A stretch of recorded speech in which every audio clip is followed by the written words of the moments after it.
So I'm excited to show you translatortoolkit.com. It contains some tools that we as a team in Cambodia used internally and created internally. And now we thought maybe there's enough tools and enough value that others would want to use them in their translation ministries as well. So we created a website, translatortoolkit.com, using AI as well.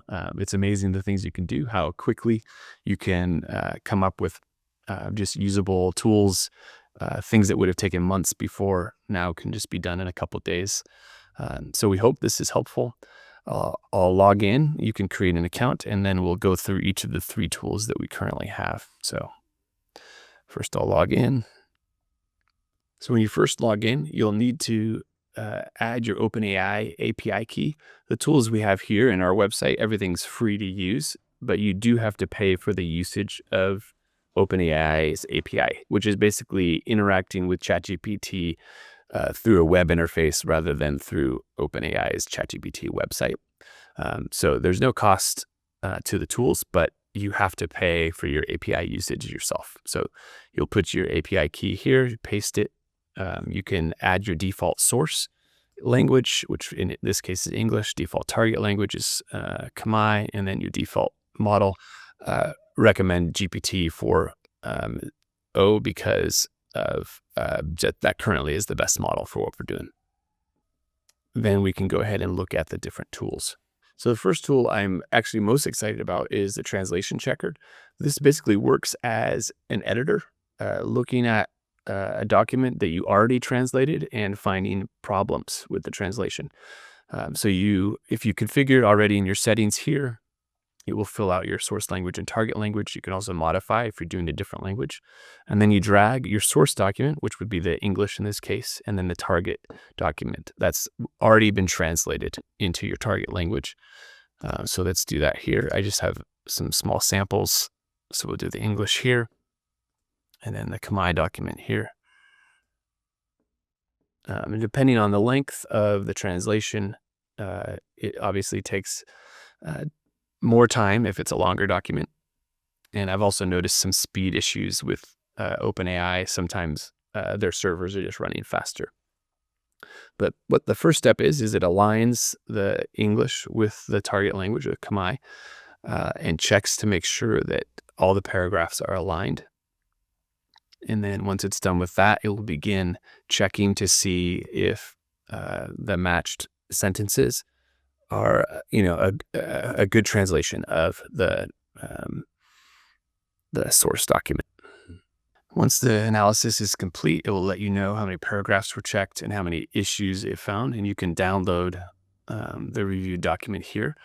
When we open up the review document, you'll see that there's comments like this, and that's where the AI checker found an issue. Like for example, in this place, Swangrok atat perjawat nekaditan. This is like find the meaning or the benefit of prayer, but it's suggesting maybe a better one would be tetul squall, like recognize, which is more faithful to the English, right? So it's just a suggestion. You can delete them. In my case, I add a comment normally of my own thoughts. But yeah, it's just an easy way to begin the editing process. I wouldn't recommend just relying on this alone, but it's a great tool to kind of begin that process. And so that's the AI translation checker. The next one is the Document Modernizer. Now, this one is actually more about front translation. So sometimes if you're translating an old text, like our team did Confessions by Augustine, and we used a public domain text, which was, fairly old, utilized Old English. And so this is a great way to utilize ChatGPT's technology to modernize. We don't remove the source, but we add another column in a Word document with a modernized text. So let's just do this and I'll show it to you. This is a modern already text, so it's not going to be as not be as clear as far as what it did, but you'll see visually what it did. right? And we can download it. And then we can open the file. All right, so what you see is here's the original on this side, and then modernized on this side. It does make mistakes, so we have English editor go through and double check that things make sense. But you'll notice in this one, because it's not Old English, most things are the same. But like in this case, give thanks to God is saying express gratitude to God, trying to give the direction of the action. To try to help translator, especially most translators speak English as their second language. And so having a simplified document can sometimes help. Still, they're translating the original, but it helps them when they don't understand the nuance of the English text. They can read the modernized version and then gain understanding of what they're translating. So this can really help in making sure translations are accurate. And then the third tool is a TMX generator. A TMX is a translation memory file. These files can be used in a lot of different ways. One of them is just like with a tool like Crowdin. It's basically a dictionary or glossary of terms based on translation. Here's the English, there's the Khmer, the target language. And you can use this as you translate, but you also can use them to, in the future, or even now, depending on your language, to train an AI model to help you actually translate the language, translate your documents using AI. For us, it hasn't worked too well because Khmer isn't an extremely popular language. And so AI has some understanding, but not good enough to do the actual translation.